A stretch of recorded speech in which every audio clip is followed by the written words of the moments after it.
12월 히브리서 12장 13장 말씀을 통해서 성탄하신 예수님의 은혜 말씀의 은혜를 나누고 있습니다. 오늘은 히브리서 12장 2절 말씀을 통해서 예수를 바라보라는 말씀입니다. 1절에는 우리가 죄를 벗어야 된다. 죄의 옷을 벗고 그리고 믿음의 경주를 달려라. 그래서 우리가 성탄하신 예수님을 우리가 생각하면서 우리가 히브리서 12장 1절 말씀을 통해서 순종해야 될 말씀은 이제 죄를 벗는 거예요. 죄의 짐을 예수님에게 벗는다는 것은 믿음을 고백하는 거예요. 우리의 죄를 예수님에게 자꾸 건네드리고 우리 예수님으로부터 우리는 용서와 의를 힘입는 것, 이것이 우리가 죄를 벗는 것이라고 할 수 있어요. 그리고 죄를 벗는 동시에 믿음의 경주를 시작을 해야 돼요. 달리기를, 믿음의 다른 박질을 내일 해야지, 내년에 해야지, 이제 나중에 상황이 좋아지면 해야지, 또 때가 되면 하나님이 뭐 하게 하시겠지, 이렇게 자꾸 미루지 말고 오늘부터 하나님 말씀을 순종하고 말씀을 또 읽고 묵상하고 하나님의 뜻이 무엇인지를 깨달아서 기쁘시게 할 수 있는 그 일을 오늘부터 시작해야 된다는 거예요.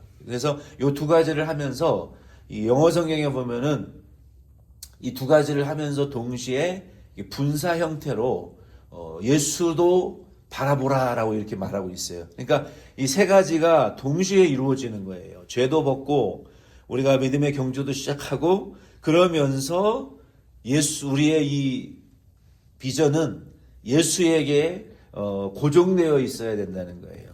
달리기 선수들이 보면은 그 100m든 뭐 200m든 400m든 마라톤이든 이 자세가 딱 이렇게 자세가 나와요. 일본 말로 가다라 그러죠. 가다가 나온다. 그게 무슨 말입니까? 일반 보통 사람들은 달릴 때 이게 폼이 이게 어깨가 한쪽으로 뭐 기울어져 있다든가 뭐 다리가 이렇게 조금 약간 높이 올라가지 않는다든가 폼이 안 나와요. 그런데 달리기 선수들을 보면은 폼이 나와요. 그 폼이 뭐냐? 그분들은 몸이 이렇게 고다요. 고다가지고 그 목표를 바라보고 이 머리를 숙인다든지 한쪽으로 기울어 있지 않아요. 그 목표를 100m 선수들은 바라보고 몸이 흐트러지지 않고 이 팔다리가 기계처럼 높이, 그리고 허리는 곧바로 서 있고 이 코, 하체와 허리의 근육이 이걸 딱 받쳐주면서 스프링처럼 텅텅텅텅 뛰어서 이 전방의 목표를 바라보고 숨도 안 쉬고 결승 골에 달려 들어가는 그 모습을 볼 때 참 멋있잖아요. 그래서 우리 믿음의 경주를 하는 이 성도들도 죄는 벗고 우리가 믿음의 다름질을 하면서 우리의 목표는 어디를 바라보아야 되느냐? 이 땅을 바라보지 않고 우리의 현상을 바라보지 않고 우리의 이 목표, 우리의 정신과 우리의 믿음과 영혼은 항상 예수에게 우리 고정되어 있어야 된다는 거예요. 그래서 이 세 가지가 동시에 이루어지는 것이다라는 것을 우리가 기억해야 됩니다. 왜냐하면은 2절 말씀에 보면은 왜 우리가 예수에게 우리의 시선을 고정해야 되냐면은 우리의 믿음의 주인이 예수님이시기 때문에 그래요. 우리의 믿음의 주인이시요 온전케 하시는 예수를 바라보자라고 했는데 이 믿음의 주인이시다라는 헬라어 단어에 보면은 아르케고스라고 했는데 영어 성경에 보면은 the pioneer, frontier 이렇게 나와 있어요. 그러니까 예수가 우리의 믿음의 주라는 거라는 것은 원어적인 의미는 우리의 믿음의 개척자, frontier, pioneer, 우리의 믿음의 창시자이시다. 그런 의미예요. 그래서 이 예수 그리스도께서 우리의 믿음의 주라는 것은 이 원어적인 의미는 그 도시를 개척한 개척자에 대한 의미예요. 그러니까 도시를 처음에 계획을 하고 블루프린트에 그림을 그리고 그리고 그 원본대로 그 도시를 건설하고 땅을 파고 건설하고 완성시킨 도시의 개척자라는 의미예요. 그래서 예수님께서 우리가 예수를 바라봐야 되는 것은 우리의 믿음의 개척자요, 그 믿음의 그 머릿돌, 우리의 기초석이 되셔서 우리의 믿음의 창시자이시고 개척자이시기 때문에 그 그 믿음의 경주를 하는 성도들은 그 믿음의 주인이신 예수 그리스도를 바라보라는 거예요. 예수님은 우리의 믿음의 선생님이시고 내 믿음의 코치이시고 또 내 믿음의 창시자요 개척자이시기 때문에 우리는 믿음 생활을 한다 할 때 누구의 지도를 받아야 되냐면 예수의 코칭을 받아서 예수의 인도를 받아서 우리가 믿음 생활을 하는 것이 중요하다는 거예요. 그리고 또 이어서 우리가 예수를 바라봐야 되는 두 번째 이유는 예수님은 우리의 믿음을 온전하게 하시는 이이다라고 말씀했어요. 이 온전하게 하시는 분이다라는 것은 텔레이오테스라는 헬라어 단어에서 나왔는데 영어 성경에 보면은 the perfecter of faith. 그러니까 우리의 믿음을 온전하게 하시는 분이라는 것은 우리의 믿음이 완전해지도록 우리를 이끌어 주시는, 그냥 현상 유지만 하고 있는 것이 아니라 우리가 아들의 형상에 이르기까지 장성하도록 우리를 퍼펙트, 우리를 좀 더 완전하게, 어제보다 오늘, 작년보다는 내년에 좀 더 완벽한 그리스도인으로서 우리를 완성형에 가깝도록. 완성형은 누굽니까? 우리 믿을 성도들의 완성형의 모델은 누굽니까? 하나님의 아들 예수죠. 그래서 우리가 그의 성품과 인격과 형상을 아들의 형상에 이르도록, 완전함에 이르도록 우리의 인격도 변화시켜 주시고 우리의 믿음도 완전한 믿음에 다다를 수 있도록 우리를 완전에 가깝도록 안전하게 인도해 가시는 분이기 퍼펙터, 우리의 믿음의 완전자이시기 때문에 우리는 예수 그리스도를 바라봐야 되는 거예요. 요즘은 서점에 보면은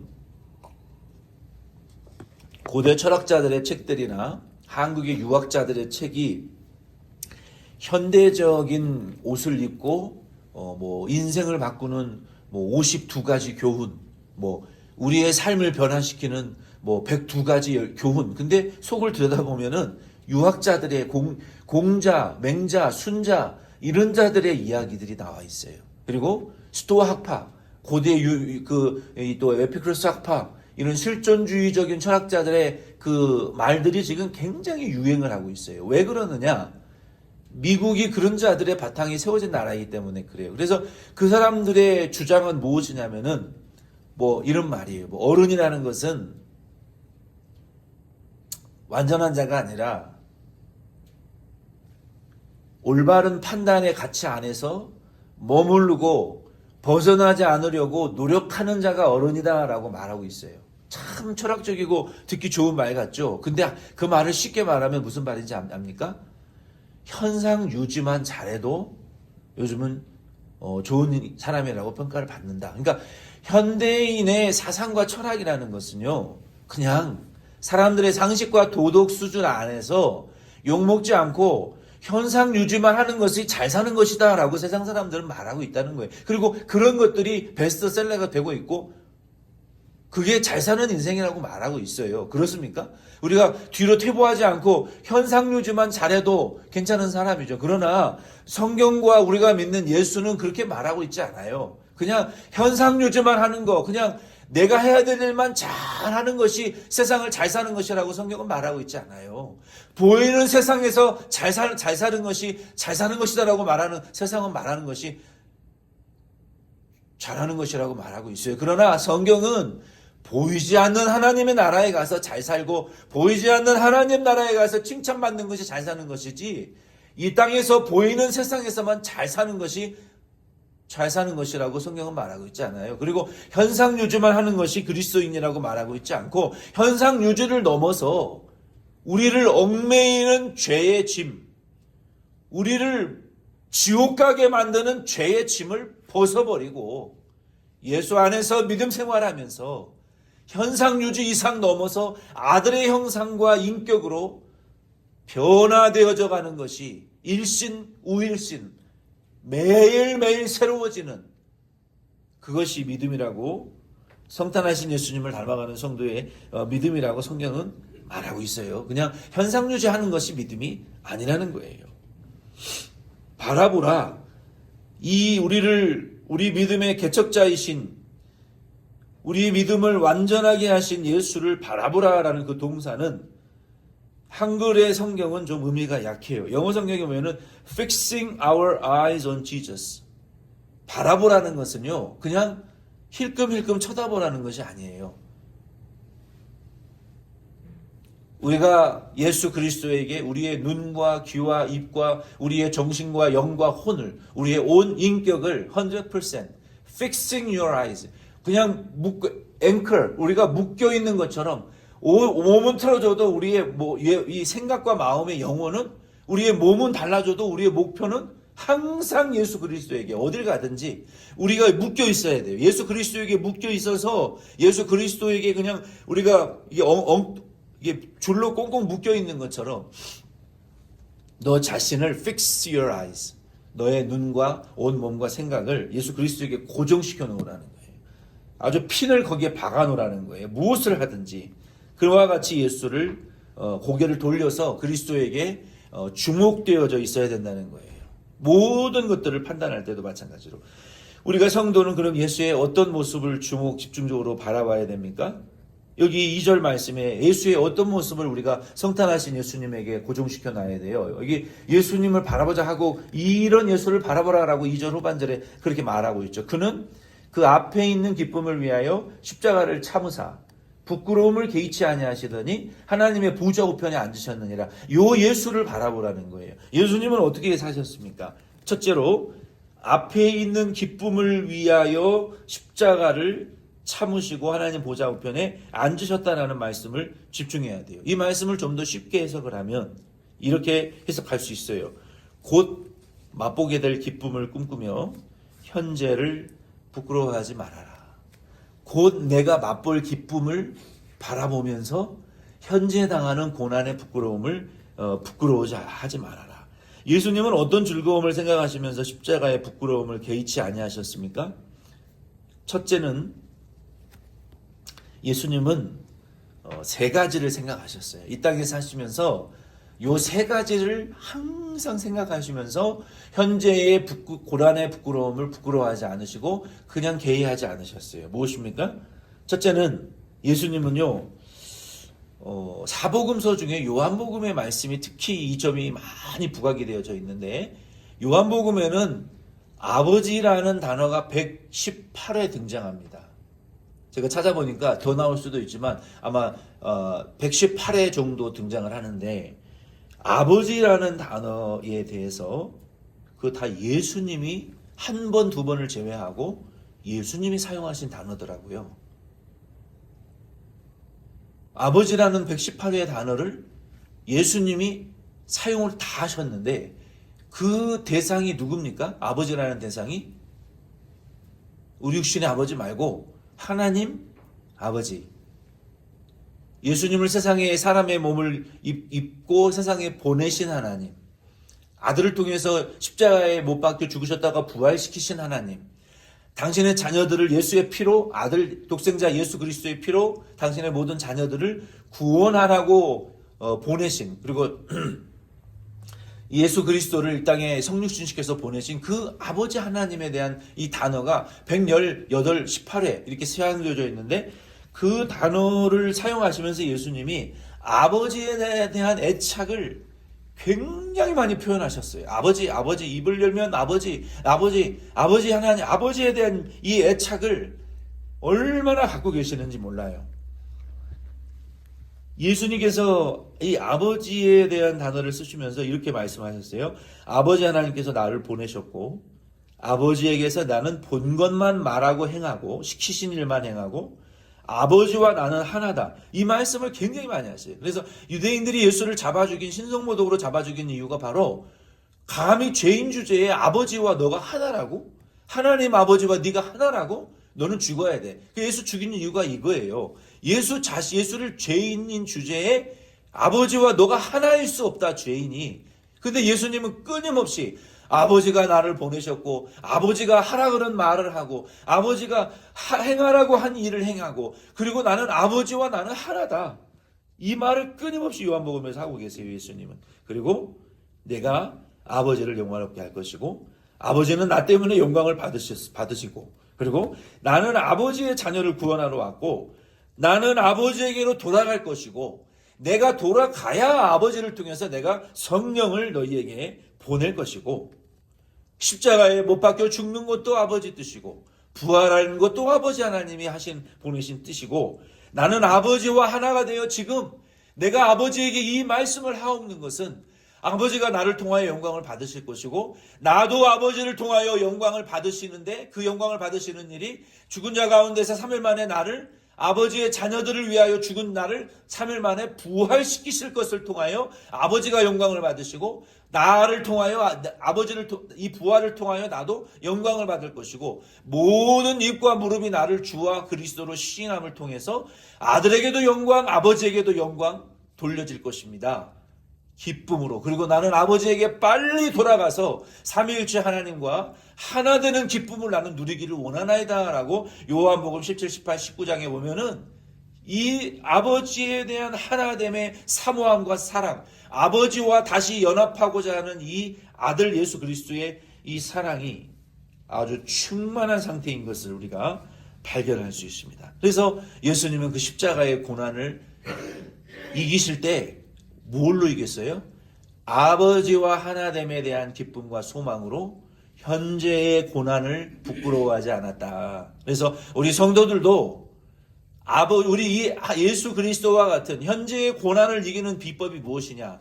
현재에 당하는 고난의 부끄러움을 이기는 비결이 무엇이냐? 성탄하신 예수 그리스도와 같이 우리도 우리 육신의 아버지 말고 우리의 영의 아버지, 우리를 창세전에 창조하시고 우리를 창세전에 하나님의 섭리 안에서 조성하시고 우리가 하나님이 천지 만물을 만드시기도 전에 삼위일체 하나님 안에서 우리를 구원의 계획을 세우신 우리의 영의 아버지 하나님을 우리가 현재의 고난을 당하실 때 생각하시면서 나는 아버지에게 돌아간다. 나는 예수 안에서 아버지와 하나가 될 것이다. 나는 예수 안에서 이 일의 고난에 대한 상급과 보상을 반드시 받게 될 것이다. 아버지 하나님에 대한 이 앞에 있는 미래의 기쁨을 생각하시면서 현재 당하는 고난의 부끄러움을 여러분 이겨나가실 수 있는 이 세상 믿음 생활의 고난을 이겨나가실 수 있기를 바랍니다. 두 번째는 예수님은 어떤 기쁨으로 현재의 고난을 이기셨느냐? 요한복음 5장 19절 말씀에 보면은 그러므로 예수께서 이르시되 내가 진실로 진실로 너희에게 이르노니 아들이 아버지께서 하시는 일을 보지 않고는 아무것도 스스로 할 수 없나니 아버지께서 행하시는 그것을 아들도 그와 같이 행하느니라 라고 말씀하셨어요. 무슨 말씀입니까? 아유 기도하기 힘들다. 예수 믿기 어렵다. 뭐니 해도 돈이 최고다.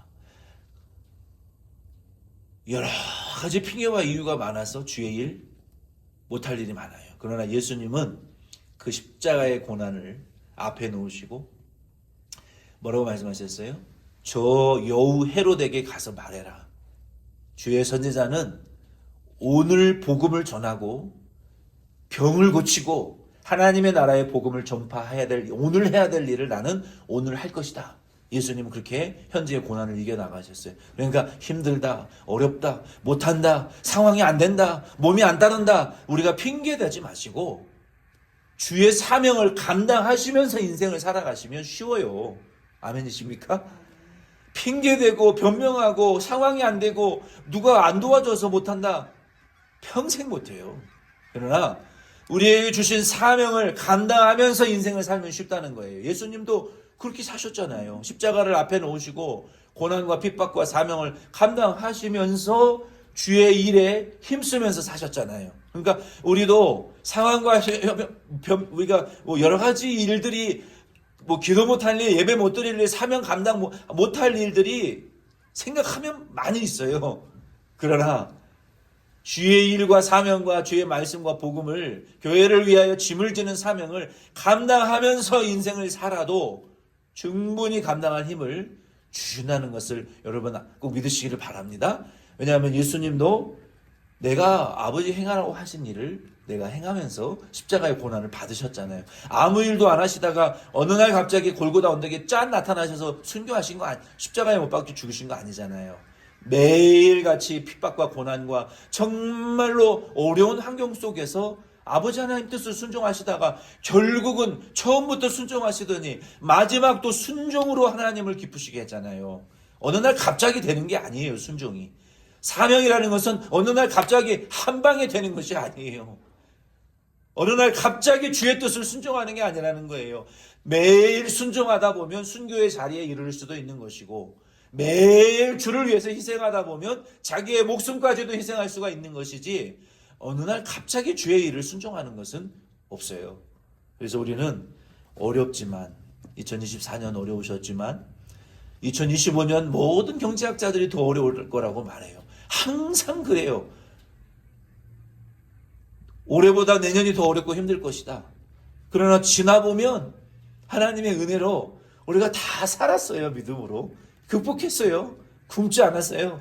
그래서 우리는 힘들고 어려우실지라도 하나님 2025년 우리 신년 예배에 우리 교회 비전의 말씀을 주셨는데 우리는 여전히 죄 일에 힘써야 돼요. 그래서 여러분 사명 감당하시면서 힘들더라도 돌아보세요. 우리 한국 전쟁 끝나고 우리의 믿음의 선조들이 힘들다고 산에 굴 파고 아무것도 안 하고 거기 가서 기도만 하고 그렇게 극복했어요? 아니잖아요. 힘들어도 나라를 다시 세우고 우리가 이 그라운드 제로에서 정말 그 아낙네들 1950년대 60년대 사진들을 보면은 정말 먹을 것이 없고 굶주리고 정말 그 거지 같은 환경에서 나라를 일으키면서도 어린아이를 앞뒤로 등에 업고 땅바닥에 앉아서 기도하고 우리가 철야하고 산에 가서 또 기도하고 일주일에 먼데이 뚜루 썬데이 4시 반까지 새벽 예배를 드리고 그리고 주일 예배 드리고 저녁 예배 드리고 수요 저녁 예배 드리고 그리고 또 금요 철야 기도회하고